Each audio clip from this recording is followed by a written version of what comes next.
माना जाता है कि इंद्र किसी व्यक्ति विशेष का नाम नहीं, बल्कि यह एक पद का नाम है और दूसरा एक विशेष प्रकार के बादल का भी नाम है। इंद्र एक काल, समय अवधि का नाम भी है। मनवंतर में अलग इंद्र, सप्तर्षि, अंशावतार, मनु होते हैं। इंद्र को सुरेश, सुरेंद्र, देवेंद्र, देवेश, शचीपति, वासव, सुरपति, शक्र, पुरंदर, देवराज भी कहा जाता है। इंद्र के कारण ही इंद्रधनुष, इंद्रजाल, इंद्रियां, इंदिरा जैसे शब्दों की उत्पत्ति हुई है। इंद्र को देवताओं का अधिपति माना गया है। इंद्र को उनके छल के कारण अधिक जाना जाता है। वैदिक समाज जहाँ देवताओं की स्तुति करता था, वहीं वह प्राकृतिक शक्तियों की भी स्तुति करता था, और वह मानता था कि प्रकृति के हर तत्व पर एक देवता का शासन होता है। उसी तरह वर्षा या बादलों के देवता इंद्र हैं, तो जल, समुद्र, नदी आदि के देवता वरुण हैं। समुद्र मंथन से जो 14 रत्न प्राप्त हुए, उनमें से एक ऐरावत भी था। रत्नों के बंटवारे के समय इंद्र ने अत्यंत सुंदर और ऐश्वर्य युक्त दिव्य गुणों वाले ऐरावत हाथी को अपने लिए रख लिया था। ऐरावत चमकता हुआ श्वेत वर्ण का है। उसके 4 दांत हैं, इसीलिए इसे इंद्रहस्ती अथवा इंद्रकुंजर भी कहा जाता है। अब तक हुए 14 इंद्र, स्वर्ग पर राज करने वाले 14 इंद्र माने गए हैं। इंद्र एक काल का नाम भी है। जैसे 14 मनवंतर में 14 इंद्र होते हैं, 14 इंद्र के नाम पर ही मनवंतरों के अंतर्गत होने वाले इंद्र के नाम भी रखे गए हैं। प्रत्येक मनवंतर में एक इंद्र हुए हैं, जिनके नाम इस प्रकार हैं: यज्ञ, विपश्चित, शीबी, विधु, मनोजव, पुरंदर, बाली, अद्भुत, शांति, विष, ऋतुधाम, देवास्पति और सुचि। कहा जाता है कि एक इंद्र वृषभ बैल के समान था। असुरों के राजा बलि भी इंद्र बन चुके हैं और रावण पुत्र मेघनाद ने भी इंद्रपद हासिल कर लिया था। इंद्र का चरित्र और कार्य: इंद्र को सभी देवताओं का राजा माना जाता है। वही वर्षा पैदा करता है और वही स्वर्ग पर शासन करता है। वह बादलों और विद्युत का देवता है। इंद्र की पत्नी इंद्राणी कहलाती है। इंद्र पद पर आसीन देवता किसी भी साधु और राजा को अपने से शक्तिशाली नहीं बनने देता था, इसलिए वह कभी तपस्वियों को अप्सराओं से मोहित कर पथभ्रष्ट कर देता है, तो कभी राजाओं के अश्वमेघ यज्ञ के घोड़े चुरा लेता है। ऋग्वेद के 3 मंडल के वर्णनानुसार इंद्र ने विपाशा, व्यास तथा शतद्रु नदियों के अथाह जल को सुखा दिया, जिससे भरतों की सेना आसानी से इन नदियों को पार कर गई। दशराज्य युद्ध में इंद्र ने भरतों का साथ दिया था। सफेद हाथी पर सवार इंद्र का अस्त्र वज्र है और वह अपार शक्तिशाली देव है। ऐसे माना जाता है कि इंद्र की सभा में गंधर्व संगीत से और अप्सराएं नृत्य कर देवताओं का मनोरंजन करते हैं। इंद्र की शक्तियाँ: इंद्र के युद्ध कौशल के कारण आर्यों ने पृथ्वी के दानवों से युद्ध करने के लिए भी इंद्र को सैनिक नेता मान लिया। इंद्र के पराक्रम का वर्णन करने के लिए शब्दों की शक्ति अपर्याप्त है। वह शक्ति का स्वामी है। उसकी 100 शक्तियाँ हैं। 40 या इससे भी अधिक उसके शक्तिसूचक नाम हैं तथा लगभग उतने ही युद्धों का विजेता उसे कहा गया है। वह अपने उन मित्रों एवं भक्तों को भी वैसी विजय एवं शक्ति देता है जो उसको सोमरस अर्पण करते हैं। इंद्र और वरुण नामक दोनों देवता एक दूसरे की सहायता करते हैं। वरुण शांति का देवता है, जबकि इंद्र युद्ध का देव है एवं मरुतों के साथ सम्मान की खोज में रहता है।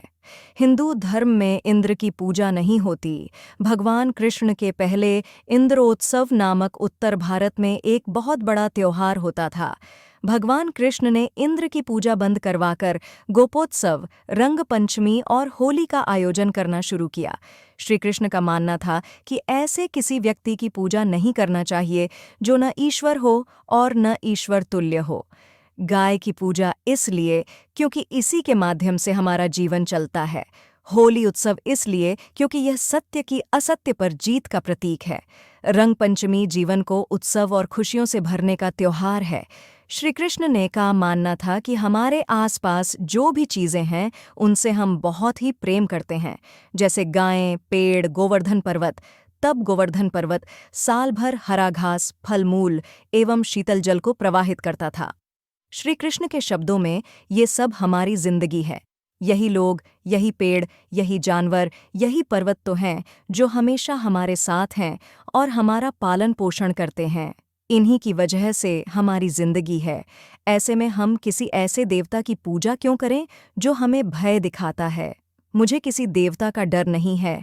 अगर हमें चढ़ावे और पूजा का आयोजन करना ही है तो अब हम गोपोत्सव मनाएंगे, इंद्रोत्सव नहीं। इंद्र को आया तब क्रोध। श्री कृष्ण के निवेदन पर स्वर्ग के सभी देवी और देवताओं की पूजा बंद हो गई। धूमधाम से गोवर्धन पूजा शुरू हो गई। जब इंद्र को इस बारे में पता चला तो उन्होंने प्रलयकालीन बादलों को आदेश दिया कि ऐसी वर्षा करो कि ब्रजवासी डूब जाएं और मेरे पास क्षमा मांगने पर विवश हो जाएं। जब वर्षा नहीं थमी और ब्रजवासी कराहने लगे तो भगवान श्री कृष्ण ने गोवर्धन पर्वत को अपनी अंगुली पर धारण कर उसके नीचे ब्रजवासियों को बुला लिया। गोवर्धन पर्वत के नीचे आने पर ब्रजवासियों पर वर्षा और गर्जन का कोई असर नहीं हो रहा। इससे इंद्र का अभिमान चूर हो गया। बाद में श्री कृष्ण का इंद्र से युद्ध भी हुआ और इंद्र हार गए। तभी से इंद्र की पूजा का प्रचलन नहीं है। इंद्रदेव को मिला था 100 योनियों का श्राप। इंद्र के चित्रों में उनके शरीर पर असंख्य आंखें दिखाई देती हैं। दरअसल ये आंखें गौतम अर्षि द्वारा मिले श्राप का परिणाम है। पद्मम पुराण में वर्णित एक कथा के अनुसार इंद्र स्वर्गलोक में अप्सराओं के साथ काम वासना से घिरे रहते थे। एक दिन जब वे धरती पर विचरण करने आए तो उन्होंने एक कुटिया के बाहर गौतम अर्षि की पत्नी देवी अहिल्या को देखा। अहिल्या सुंदर और रूपवती थी, जिसे देखते ही इंद्र उन पर मोहित हो गए। छलपूर्वक अहिल्या को पाने के लिए इंद्र ने अपनी माया से रात को सुबह जैसे वातावरण में बदल दिया। गौतम अर्षि को लगा कि सुबह हो गई और वे कुटिया से निकलकर स्नान और पूजा पाठ के लिए बाहर चले गए। उनके जाते इंद्र गौतम ऋषि का वेश धारण कर कुटिया में चले गए। अहिल्या इंद्र को गौतम अर्षि के वेश में देख पति समझ बैठी। गौतम ऋषि ने नदी में आसपास का वातावरण देखा, जिससे उन्हें अनुभव हुआ कि अभी सुबह नहीं हुई है, और वो अपनी कुटिया की तरफ लौट गए। कुटिया लौटते ही उन्होंने देखा कि उनके वेश में कोई दूसरा पुरुष उनकी पत्नी के साथ रतिक्रियाएं कर रहा है।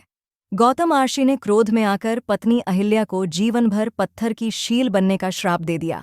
उन्होंने इंद्र से कहा कि तुमने यह सब केवल एक स्त्री की योनि पाने के लिए किया। तुम्हें योनि की इतनी लालसा है तो तुम्हें वही मिलेगी। तब अर्षि ने इंद्र को 1000 योनियों का श्राप दे दिया और इंद्र के शरीर पर 1000 योनियां निकल आईं। लेकिन इंद्र को अपनी गलती का एहसास हुआ और उन्होंने गौतम वश से क्षमा मांगी। फिर गौतम ऋषि ने उन योनियों को आंखों में बदल दिया। यही कारण है कि इंद्र की अधिकतर तस्वीरों पर असंख्य आंखें दिखाई देती है। इस घटना से इंद्र की पूजा का भी आदर नहीं होता, क्योंकि इससे साफ है कि इंद्र ने धार्मिकता में धोखा दिया था। दोस्तों, और भी ऐसे रोचक कथाओं और वीडियोस को देखने के लिए हमारे चैनल को लाइक करें, शेयर करें और सब्सक्राइब करें। हम